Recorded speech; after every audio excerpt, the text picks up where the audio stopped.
Good morning dear students. Power electronics के अंदर हम डिस्कस करेंगे आज कोर्स करिकुलम के बारे में। देखिए दोस्तों, आपके सेमेस्टर नंबर 5 यानी 5th सेमेस्टर डिप्लोमा इंजीनियरिंग में आपको एक सब्जेक्ट ऑफर किया जाता है जिसका नाम है पावर इलेक्ट्रॉनिक्स। ठीक है, उसका सब्जेक्ट कोड है 3350903। ओके, उसके बारे में आज डिस्कस करने वाले हैं इलेक्ट्रिकल इंजीनियरिंग के 5th सेमेस्टर के सब्जेक्ट पावर इलेक्ट्रॉनिक्स के कोर्स करिकुलम के बारे में। तो देखिए, सबसे पहले मैं आपको ये समझाने की कोशिश करूंगा कि पावर इलेक्ट्रॉनिक सब्जेक्ट हमें पढ़ना क्यों चाहिए। यूनिवर्सिटी ने हमें ये सब्जेक्ट इस सेमेस्टर में ऑफर क्यों किया गया। ठीक है, तो देखिए सबसे पहले यहाँ पे रेशनल दिया गया है, ठीक है, वो मैं आपको समझाने की कोशिश करूंगा। जिसमें क्या होता है, देखिए पावर इलेक्ट्रॉनिक्स का मीनिंग क्या है। तो वो दो वर्ड से ये बना हुआ सब्जेक्ट का टाइटल है पावर और इलेक्ट्रॉनिक्स। तो सबसे पहले मैं इलेक्ट्रॉनिक्स का मीनिंग समझाता हूँ। इलेक्ट्रॉनिक्स दो शब्दों से बनाया हुआ वर्ड है।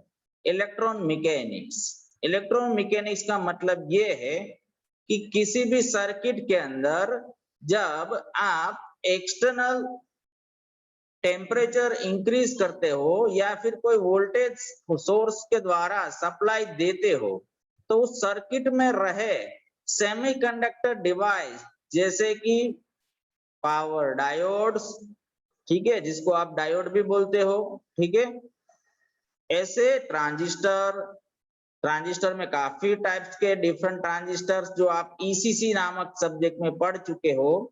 यानी कोई भी सेमीकंडक्टर स्विचिंग डिवाइस के अंदर जब आप सप्लाई वोल्टेज देते हो सर्किट के अंदर, ठीक है, तब उस स्विचिंग डिवाइस के अंदर जो भी इलेक्ट्रॉन का मैकेनिज्म क्रिएट होता है, ठीक है, उसको स्टडी करने का प्रोसीजर, यानी it is the process to study the behaviour of electrons in a semiconductor or conducting device within a circuit, ठीक है, it is called electronics यानी इलेक्ट्रॉन मैकेनिक्स। ओके, अब बात आती है पावर इलेक्ट्रॉनिक्स। देखिए पावर इलेक्ट्रॉनिक्स का मतलब क्या है, किसी भी इलेक्ट्रॉनिक सर्किट की मदद से, ठीक है, आप पावर को कंट्रोल कर पाए, ठीक है, ऐसी कोई एक सर्किट बनाए जिसमें इलेक्ट्रॉनिक्स हो और पावर को कंट्रोल करने की ताकत हो, तो उसको हम पावर इलेक्ट्रॉनिक्स बोलेंगे। ठीक है, ओके, तो आपको शब्द समझ में आ गया पावर इलेक्ट्रॉनिक्स। यानी जो हमारा पावर जनरेशन होता है, फील्ड में जनरेट होता है पावर, यानी जनरेटिंग स्टेशंस में आपका पावर जनरेट होता है, उसको आपको जरूरियातमंद, चाहे इंडस्ट्री हो या कोई रेसिडेंशियल एरियाज हो, ठीक है, या कोई बिजनेस क्लास ऑफिस हो, तो वहां पे जो पावर की रिक्वायरमेंट रहती है उस हिसाब से उस जनरेटिंग स्टेशन से आपको वहां पे पावर भेजना है। अगर आप विदाउट पावर कंट्रोल वहां पे भेजेंगे पावर, तो रास्ते में ही ड्रॉप हो जाएगा काफी सारा पावर, यानी लॉस हो जाएगा। अगर, ठीक है, तो उसको कम करने के लिए हम पावर का कंट्रोल करते हैं। उसके अलावा काफी ऐसी एप्लीकेशंस होती है जो डीसी वोल्टेज पे काम करती है, काफी सारी एप्लीकेशन एसी वोल्टेज पे काम करती है, ठीक है, किसी एप्लीकेशन में फ्रीक्वेंसी का कंट्रोल करना जरूरी होता है, तो किसी में वोल्टेज का कंट्रोल करना जरूरी होता है। तो इन सारी एप्लीकेशन को चलाने के लिए हम डिफरेंट टाइप ऑफ सर्किट बनाते हैं, जैसे कि रेक्टिफायर, जो आप ईसीसी सब्जेक्ट में पढ़े हो। तो उस रेक्टिफायर का काम क्या होता है, एसी वोल्टेज को डीसी वोल्टेज में कन्वर्ट करना। अगर आप कंट्रोल्ड रेक्टिफायर बनाते हो तो वहां पे आप वोल्टेज को कंट्रोल कर सकते हो, कम या ज्यादा, ठीक है। लेकिन अगर आपको फ्रीक्वेंसी को कंट्रोल करना है तो आपको या तो इन्वर्टर का जरूरत पड़ेगा या तो साइक्लो कन्वर्टर सर्किट का जरूरत पड़ेगा, जो आप पढ़े नहीं हो, आपको अभी उसकी नॉलेज नहीं है, आपको उसकी नॉलेज इस सब्जेक्ट के स्टडी दौरान पड़ेगी, ठीक है, क्योंकि इसमें दो चैप्टर ऐसे हैं जिसमें एक साइक्लो कन्वर्टर का है, एक है इन्वर्टर का, ठीक है, तो दोनों का आपको बेनिफिट मिलेगा। उसके अलावा कंट्रोल रेक्टिफायर का है, वो भी आपको नॉलेज मिलेगी। उसके अलावा सबसे पहला चैप्टर आप पढ़ोगे स्विचिंग डिवाइसेस के बारे में, अलग अलग सेमीकंडक्टर स्विचिंग डिवाइस के बारे में आप पढ़ोगे, ठीक है, उसकी नॉलेज मिलेगी आपको। तो ये आपका कोर्स आउटकम है, जो पावर इलेक्ट्रॉनिक्स को पढ़ के आप पावर का कंट्रोल कैसे किया जाता है वो आप सीख पाओगे अलग अलग सर्किट के माध्यम से, राइट।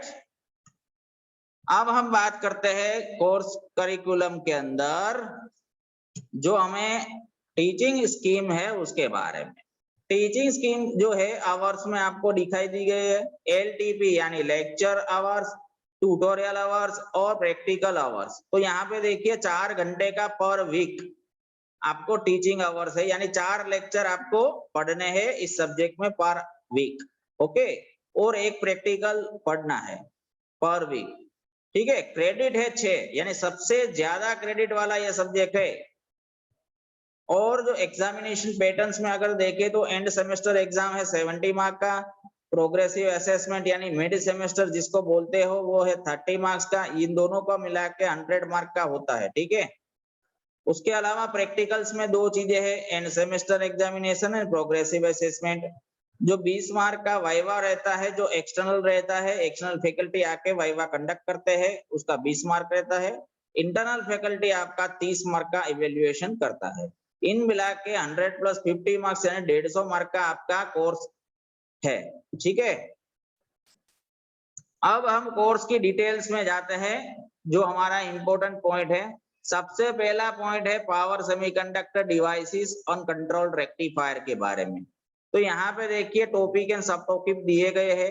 टॉपिक में आप देख सकते हो जो हमारा क्या है कि वो है क्लासिफिकेशन ऑफ थायरिस्टर फैमिली के बारे में, यानी हमें क्लासिफिकेशन पढ़ना है। इसमें कौन कौन सी डिवाइसेस है जो थायरिस्टर फैमिली में बिलोंग करती है।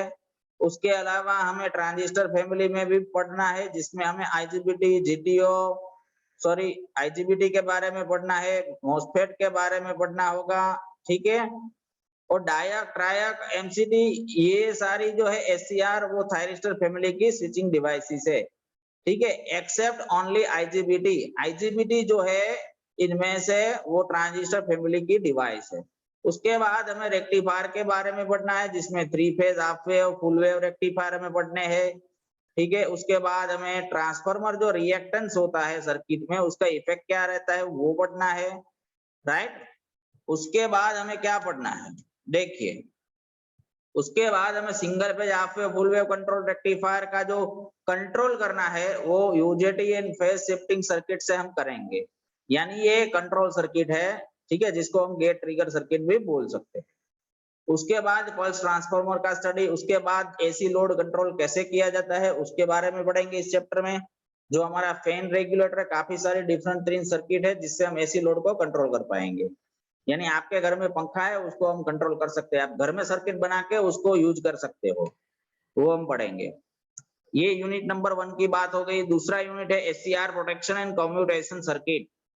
एससीआर यानी silicon control rectifier thyristor family का एक सबसे इंपॉर्टेंट डिवाइस है, उसका प्रोटेक्शन करना जरूरी है। उसको कैसे प्रोटेक्ट करते हैं उसके सारे टॉपिक्स है। जरूरत क्या है, नीड फॉर प्रोटेक्शन एससीआर, जिसमें ओवर वोल्टेज और करंट से प्रोटेक्ट किया जाता है। उसके बाद snubber circuit, freewheeling diode, heat sink, thermistor, ये सारी चीजें पढ़ेंगे जिससे हम इसका प्रोटेक्शन कर पाए एससीआर का। उसके अलावा हमें एससीआर अगर डीसी सर्किट में यूज किया गया है तो उसको कंपलसरी ऑफ करवाने के लिए एक अलग सर्किट लगेगी जिसको हम कम्यूटेशन सर्किट नाम देंगे। कम्यूटेशन का मतलब है एससीआर को टर्न ऑफ करने की प्रोसीजर, ठीक है, तो उसको कम्यूटेशन बोलते हैं। तो एसी सर्किट में ज्यादातर जरूरत नहीं पड़ती है, वहां पे नेचुरल कम्यूटेशन हो सकता है, लेकिन यहाँ पे डीसी सर्किट में जहाँ पे सप्लाई डीसी है वहां पे जरूरत पड़ेगी, ठीक है। उसके बाद हम पढ़ेंगे ऑक्सिलरी एससीआर फॉर कम्यूटेशन। जो कम्यूटेशन का जो 5 टाइप है, class A, class B, class C, class D और क्लास ई कम्यूटेशन, ये पांचों क्लास हम पढ़ेंगे इसमें, ठीक है। उसके बाद हम पढ़ेंगे एससीआर के स्पेसिफिकेशन, वोल्टेज रेटिंग क्या होती है, करंट रेटिंग क्या होती है, पावर रेटिंग क्या होती है, टेम्परेचर रेटिंग क्या होती है, डीवी बाई dt, di/dt क्या चीज होती है, वो सब हम इसमें पढ़ेंगे। उसके बाद यूनिट नंबर 3 स्टार्ट करेंगे, उसमें क्या होगा, chopper. Chopper is a DC to DC converter. Okay, DC voltage input होता है, आउटपुट भी डीसी वोल्टेज, यानी डीसी को डीसी में कन्वर्ट करता है। ऐसी क्यों जरूरत पड़ गई हमें भाई डीसी को डीसी में कन्वर्ट करने की, ठीक है, उससे क्या बेनिफिट होगा वो हम इस चैप्टर में पढ़ने वाले हैं, जिसके basic operation, control technique, class A B C D और ई टाइप के 5 चॉपर होते हैं बेसिक। उसके अलावा 2 स्पेशल चॉपर होते हैं जिसको जोन्स चॉपर सर्किट और मॉर्गन चॉपर सर्किट बोलते हैं। ये टोटल हम पढ़ने वाले हैं यूनिट नंबर 3 में। अब 4th नंबर का यूनिट है जिसमें हम पढ़ेंगे इन्वर्टर्स और साइक्लो कन्वर्टर। इन्वर्टर का काम है डीसी वोल्टेज को एसी वोल्टेज में कन्वर्ट करना, ठीक है, और साइक्लो कन्वर्टर का काम होता है एसी वोल्टेज को एसी वोल्टेज में कन्वर्ट करना, लेकिन फिक्स फ्रीक्वेंसी वाले एसी वोल्टेज को वेरिएबल फ्रीक्वेंसी वाले एसी वोल्टेज में कन्वर्ट करना, ठीक है, ये साइक्लो कन्वर्टर का चीज है, वो हम पढ़ेंगे। ओके, तो कौन कौन से टाइप के साइक्लो कन्वर्टर मिलते हैं, कौन कौन सी इन्वर्टर सर्किट होती है, वो सारी चीजें हम पढ़ेंगे। उसके अलावा 5th नंबर का यूनिट है जिसमें इंडस्ट्रियल एप्लीकेशन जो होती है उसके बारे में हमें पढ़ना होगा। पावर सेमीकंडक्टर डिवाइसेस क्या है, कौन कौन सी इंडस्ट्रियल एप्लीकेशन में हमें पढ़नी है, जिसमें speed control of DC motor with armature voltage control method. जो हमारा आर्मेचर वोल्टेज कंट्रोल मेथड है वो हमें पावर इलेक्ट्रॉनिक कन्वर्टर से यूज करना होगा वहां पे, उससे हम आर्मेचर का वोल्टेज वेरी करके डीसी मोटर की स्पीड को चेंज कर सकते हैं, ठीक है, वो पढ़ेंगे। उसके बाद हमें डीसी मोटर जो होता है उसमें उसका स्पीड कंट्रोल करेंगे दूसरी टेक्निक, कौन सी, तो के एससीआर चॉपर सर्किट की मदद से, ठीक है। उसके बाद पीएलएल मेथड, पीएलएल का फुल फॉर्म है फेज लॉक्ड लूप मेथड, ठीक है, फेज लॉक्ड लूप, ठीक है, उससे हम डीसी ड्राइव का स्पीड कंट्रोल कर सकते हैं। उसके बाद यूनिवर्सल मोटर का स्पीड कंट्रोल इसमें पढ़ेंगे। उसके बाद पढ़ेंगे हम speed control method for induction motor, इसमें stator voltage control method, V by F method, वो सारी चीजें हम पढ़ेंगे। उसके बाद heating control, resistance welding, static circuit breaker and time delay circuit के बारे में पढ़ने वाले हैं। तो ये 5 यूनिट बहुत ही बढ़िया सिलेबस है डिप्लोमा लेवल पे, ठीक है, ये सारी चीजें हम पढ़ने वाले हैं हमारे नेक्स्ट लेक्चर से, जिसमें से कुछ लेक्चर में ऑनलाइन लूंगा जूम माध्यम के द्वारा, ठीक है, जिसमें आपका कुछ डाउट्स रहेंगे तो वो क्लियर कर सकते हैं। कुछ लेक्चर्स हम ऑफलाइन ऑनलाइन लेंगे, मतलब कुछ रिकॉर्डेड सेशन में सेंड करूंगा व्हाट्सएप में, वो आप देख सकते हो। तो ज्यादा से ज्यादा मेरा प्रयास यही होगा कि अगर आपको कोई भी डाउट है तो आपका क्लियर कर सकूं। और ये इंडस्ट्रियल पर्पस के लिए सबसे इम्पोर्टेंट सब्जेक्ट है कौन सा, पावर इलेक्ट्रॉनिक्स, ठीक है। तो इस सब्जेक्ट को सीरियसली आप पढ़ेंगे तो बहुत ही बढ़िया स्कोप्स है। तो ये था हमारा course curriculum for power electronics, जो हम 5th semester diploma electrical engineering के अंदर पढ़ने वाले हैं कल से, ठीक है। I hope you understand this session. Thank you guys, thank you very much. कौन सी बुक लेनी है, तो देखिए दोस्तों, जितना करेंगे उतना हमें काम आएगा, ये एक चीज है, ठीक है। तो आपको बेसिकली डिप्लोमा अतुल प्रकाशन की भी बुक आती है, ओके। उसके अलावा काफी रेफरेंस बुक भी मिलती है, तो वो आप परचेस कर सकते हो मार्केट से। अतुल प्रकाशन में इंग्लिश मीडियम में भी बुक मिलती है, गुजराती मीडियम के लिए स्टूडेंट्स के लिए भी बुक मिलती है, तो दोनों बुक अवेलेबल है, आप परचेस कर सकते हो, ठीक है, मार्केट से। उसके अलावा रेफरेंस बुक भी अवेलेबल होती है, वो भी आप यूज कर सकते हो। I hope you enjoyed this session guys. Thank you very much.